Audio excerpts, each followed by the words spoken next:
Hey, and welcome back to Greasy Boy Customs. Today we're going to be working on this 65 Mustang that has a rotted out cowl. Now, this is not so much going to be an instructional video, but more or less a process. What you find, how you go about it, the end result. So here you go.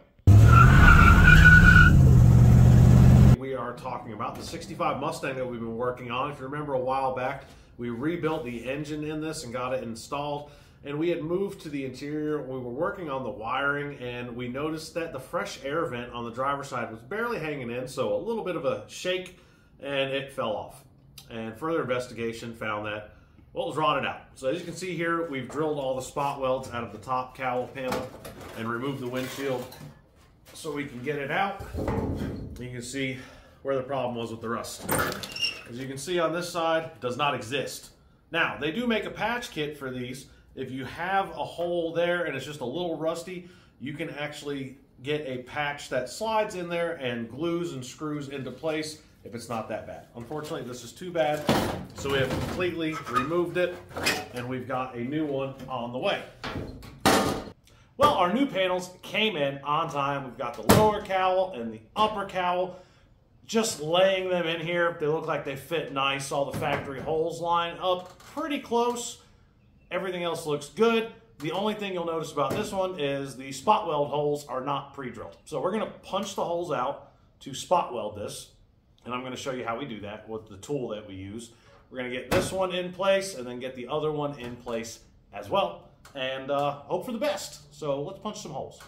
You can see on the original panel there are just millions of spot welds. So I like to use this tool right here. Now this side punches holes and this side steps the metal. So I'm going to show you on the old panel here how this works. It's pneumatic. Easy as that. Look, you got your holes. There you go. So we're going to punch holes in our panel all the way around. Get it tacked in. Now I like to measure it out so my holes are nice and even, so it looks nice, even though nobody's going to see it, nobody's going to care. It makes me feel better. So we're going to mark these out, punch some holes.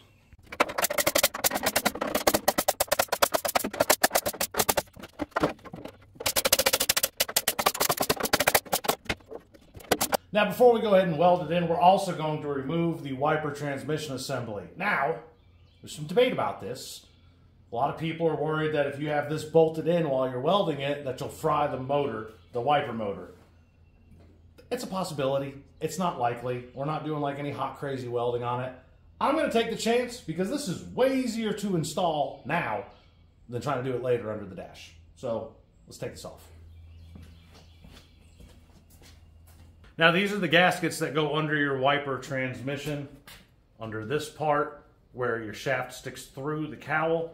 I did not order new gaskets, but luckily I have some gasket material and I'm just going to make some new ones because you want this sealed up also. The goal is we're trying to keep water out of the car, not make a new place for it to come in. A couple precautions before you get started. Remember, we have an engine over here.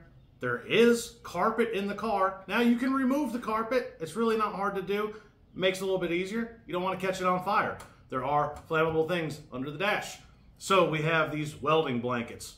You can pick these up pretty cheap online or through local places. I think Harbor Freight may sell them. It's like 40 bucks for a pair of decent sized ones. This protects everything. These are fiberglass woven. Now, can stuff still get past them? Yes, but it definitely reduces the chances dramatically.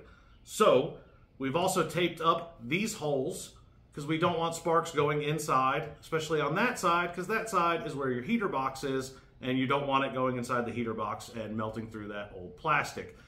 We've got it in position. Feel free, these 4 holes up front here where these strut braces mount, put bolts through there. You can even bolt them down if you want to help line it up and center those holes. Make sure you have plenty of clamps. Clamp this down as much as you can.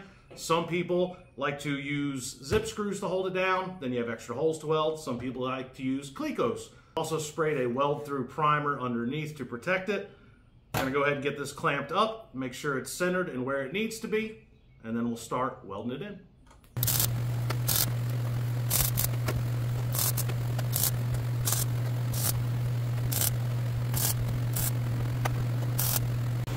Now they've got the welds ground down, a little bit of more weld through primer under there. We got to punch all of our holes in this. Now, I do have a question about this, and maybe somebody can answer it. It was kind of hard to tell based on the panels I removed, but I always wondered from the factory if they welded both of those pieces in at the same time and sandwiched them with one of those fancy C-looking spot welder things that I don't have. That's why we're spot welding it in 2 rounds, and it'll be fine, I promise. But if you know the answer on how this would have been installed from the factory, drop it in the comments. Love to know.